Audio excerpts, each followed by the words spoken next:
तो Tony Stark के episodes में हमने अब तक देखा था कि किस तरह से टोनी स्टार्क अपनी वेजिटेटिव स्टेट के अंदर मौजूद है, जहाँ पे Pepper Potts, Maria Hill, Captain America, doctor Donald Blake, James Rhodes, ये सारे के सारे लोग मिलकर जो है इसको जिंदा करने की कोशिश कर रहे होते हैं। लेकिन वो अपनी सर्जरीज और अपने प्रोसीजर करने के बाद भी देखते हैं कि टोनी स्टार्क के अंदर कोई फर्क नहीं आया होता है। तो उसके बाद captain America doctor Steven strange को बुलाते हैं उसकी मदद के लिए, ताकि वो मिस्टेक तरीके से स्टार्क के दिमाग में जा सकें और जिस नाइट में जिस इमेजिनेशन के अंदर वो फंसा हुआ है उसको वहाँ से निकाल के लाया जा सके।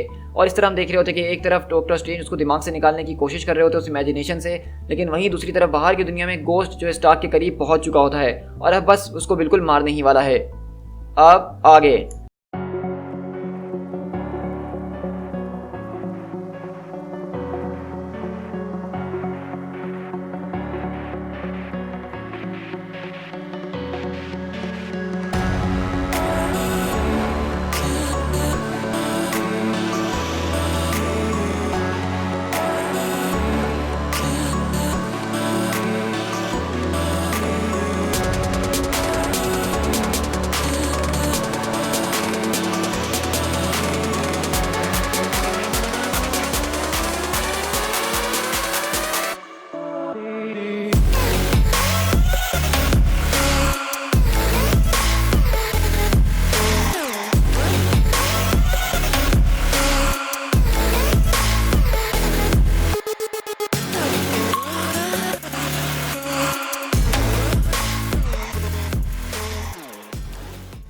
तो इसी तरह हम शिफ्ट होते हैं उसी नाइटमेयर के अंदर, जहाँ पे अब डॉक्टर स्ट्रेंज और टोनी स्टार्क मिलके वहाँ चलते हुए जा रहे हैं उस बैरिकेड की तरफ, ताकि उन लोगों को बचाया जा सके। और यहाँ पे बेसिकली ये सारी की सारी वही बातें हो रही हैं कि मेरे दिमाग के अंदर इमेजिनेशन चल रही है, डॉक्टर स्ट्रेंज उसको निकालने की कोशिश वगैरह कर रहे हैं और कहते हैं कि बस अब बहुत हो गया है, तुम्हें यहाँ से अकेले ही अपना सफ़र तय करना होगा।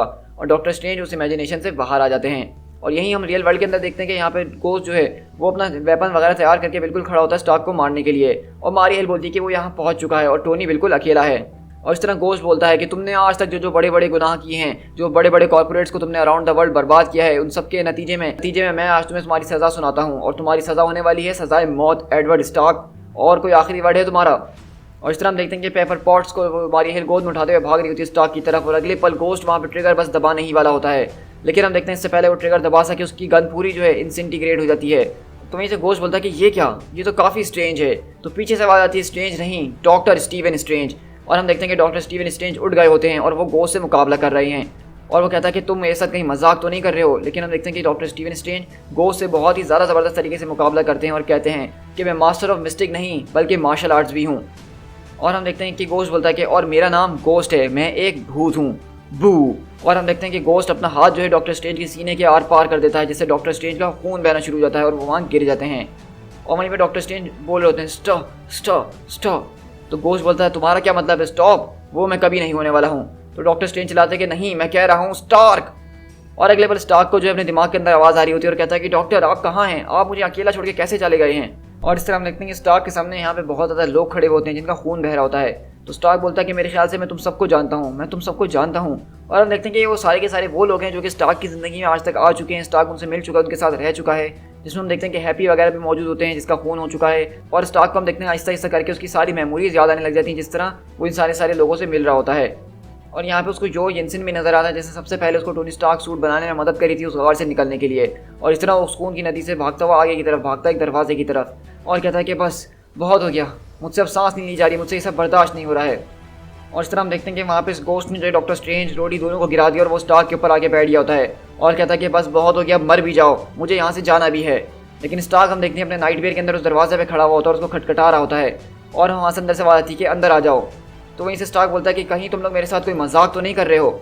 और हम देखते हैं कि क्योंकि यहाँ पे मारिया और हॉवर्ड खड़े हुए होते हैं, और वो कहती है कि दरवाज़ा बंद कर दो डार्लिंग, सारी की सारी लाइट अंदर दाखिल हो रही है। तुम्हें जो है हमने किसी खेत में बड़ा नहीं करा है यंग एंथनी, तुम इस तरह का बिहेव क्यों कर रहे हो। तो लेकिन स्टार्क बोलता है कि मुझे अब ये सब कुछ नहीं चाहिए, मुझे ये सब कुछ नहीं चाहिए, मुझे बताओ कि मैं अपने घर कैसे जाऊँगा। तो वो लोग कहते हैं कि टोनी तुम पहले ही घर में हो। लेकिन टोनी बोलता है कि नहीं, मैं घर में नहीं हूँ, ये मेरा घर नहीं है, मैं सांस नहीं ले पा रहा हूँ, प्लीज़ मेरी मदद करो। क्योंकि हम देख रहे होते हैं कि यहाँ पे गोस्ट जो है वो स्टार्क को मारने की तैयारी कर चुका है, अपना हाथ उसके आर पार वो कर चुका है। और मारिया और हॉवर्ड स्टार्क उसको उठाने की कोशिश कर रहे होते हैं और कहते हैं कि टोनी ये तुम्हारा ही घर है, ये वही जगह है जहाँ पे तुम पले बड़े हो, यही वही जगह है जो तुम्हारी लेगेसी है, ये स्टार्क की लेगेसी है।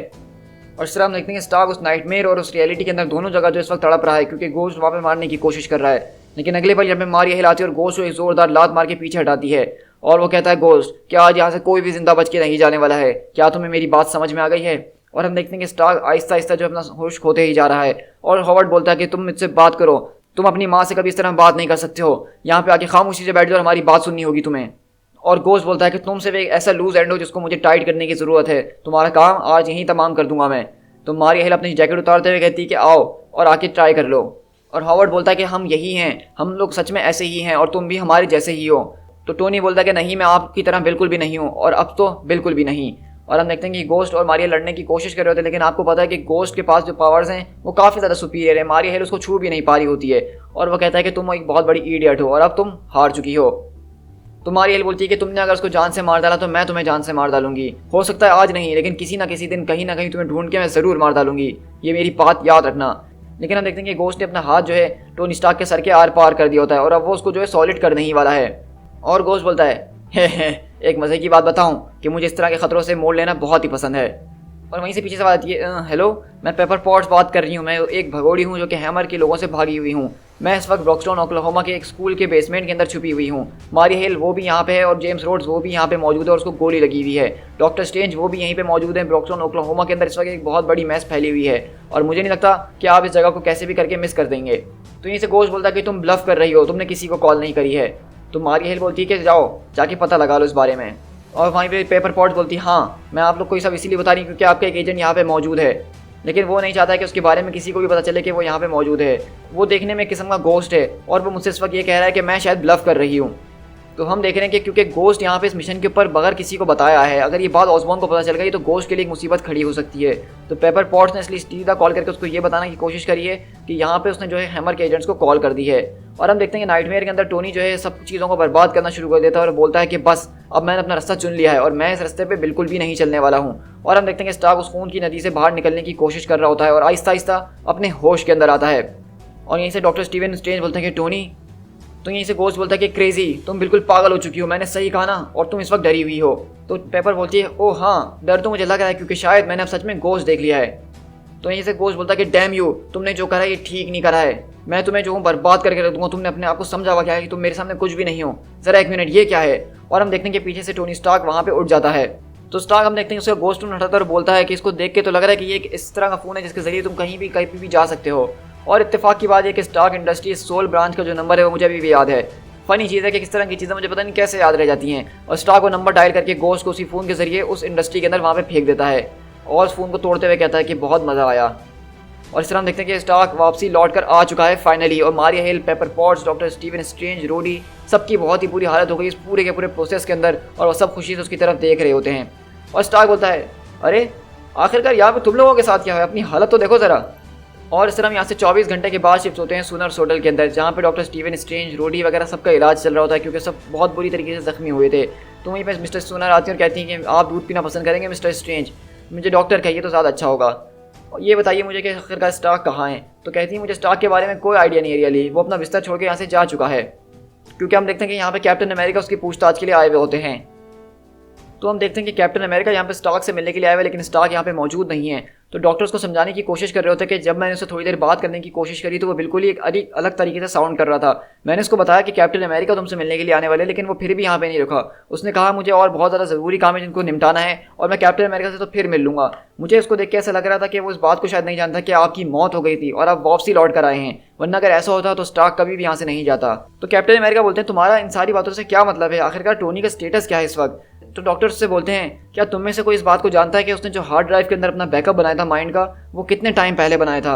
क्योंकि मुझे ऐसा लग रहा है कि उसने वो जो बैकअप बनाया था वो काफ़ी लंबे अरसे पहले बनाया था। उस बैकअप के अंदर बहुत सा डेटा मिसिंग है जो कि रिसेंट टाइम्स के अंदर चीज़ें टोनी स्टार्क के साथ हुई हैं और इसी वजह से टोनी उनको सिंपली जानता ही नहीं है। जब उसने वो डेटा बैकअप बनाया था तब तक का ही मेमोरी, तब तक का ही डेटा उसके दिमाग में इस वक्त मौजूद है। तो कैप्टन अमेरिका बोलते हैं लेकिन मुझे आप ये तो बताइए डॉक्टर लिस कि वो आखिरकार है कहाँ। और इस तरह हम यहाँ से देखते हैं एक लाइब्रेरी के अंदर शिफ्ट होते हैं जहाँ पे पेपर पॉट्स, मारिया हिल और टोनी स्टार्क बैठे हुए होते हैं। और टोनी स्टार्क यहाँ पे बेसिकली वो सारी की सारी चीज़ें पढ़ने लगा है बैठ के लाइब्रेरी के अंदर कि जब से उसकी मेमोरीज नहीं थी तब से अब तक क्या क्या हो चुका है। उसको सिविल वॉर के इवेंट के बारे में याद नहीं था, कैप्टन अमेरिका की मौत के बारे में याद नहीं था, सीक्रेट इन्वेजन के बारे में याद नहीं था, वर्ल्ड वॉर हल्क वाले इवेंट के बारे में कुछ भी याद नहीं था। और अब वो बैठ के यहाँ पे सारी की सारी चीज़ों को दोबारा से सीखना शुरू कर रहा है। दी एंड। सो गाइस फाइनली यहाँ पे हमारा स्टार्क डिसअसेंबल का इवेंट का एंड होता है, जो कि मेरी नज़र में एक बहुत ही ज़्यादा शानदार और ज़बरदस्त किस्म से लिखा हुआ स्टोरी आर्क था, जिसके अंदर हमने टोनी स्टार्क का रिटर्न देखा है। और ये रिटर्न हम आप लोग बहुत टाइम से इंतजार कर रहे थे कि कब टोनी स्टार्क वापसी लौट कर आने वाला है, कब सारी चीज़ें बैक टू नॉर्मल होने वाली है। और मज़े की बात यह है कि आज इस स्टोरी आर्क के साथ फाइनली हमारा डार्क रेन यहाँ पे ख़त्म होता है। अब इसके बाद डार्क रेन का कोई एपिसोड आपके साथ में शेयर नहीं करूँगा। डार्क रेन जो कुछ भी थी वो सिर्फ यहीं तक थी और अब डार्क रेन ख़त्म होती है।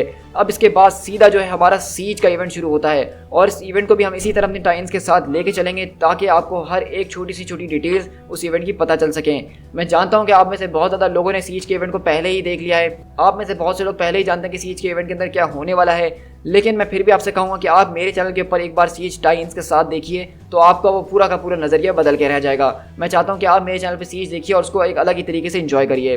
खैर अभी के लिए मैं इतना ही कहना चाहूँगा कि आप मुझे बताइए कि आपको ये टोनी स्टार्क की वीडियो कैसी लगी। मेरे ख्याल से टोनी स्टार्क के जो स्टोरी आर्क थे डार्क रेन के अंदर वो काफ़ी ज़्यादा मज़ेदार और इंटरेस्टिंग थे और उसमें से ये one of the best story arc था। साथ ही साथ जैसा कि हमारा ये पूरा का पूरा डार्क रेन अब फाइनली ख़त्म हो गया है, जिसके अंदर ऑलमोस्ट 150 के करीब वीडियोज़ है जो हमने पिछले एक साल के अंदर कवर करी हैं। तो ये कोई छोटी मोटी बात नहीं है इस चैनल के ऊपर, ये एक बहुत ही बड़ा अचीवमेंट है जो हम लोगों ने कवर करा है। तो मैं चाहता हूँ क्यों ना हम एक डार्क रेन का जो है छोटा सा Q&A सेशन रख लें, जिसमें डार्क रेन के इवेंट के हवाले से जो कुछ भी आपके पास सवाल हैं, जो डार्क रेन के इवेंट के अंदर हुआ है उसके ऊपर आप मुझसे सवाल करें और मैं उसको आपको जवाब दूंगा। इसलिए मैं कम्युनिटी टैब के अंदर एक पोस्ट बना दूंगा जिसके अंदर आप मुझसे वहाँ पे सवाल कर सकते हैं डार्क रेन के हवाले से।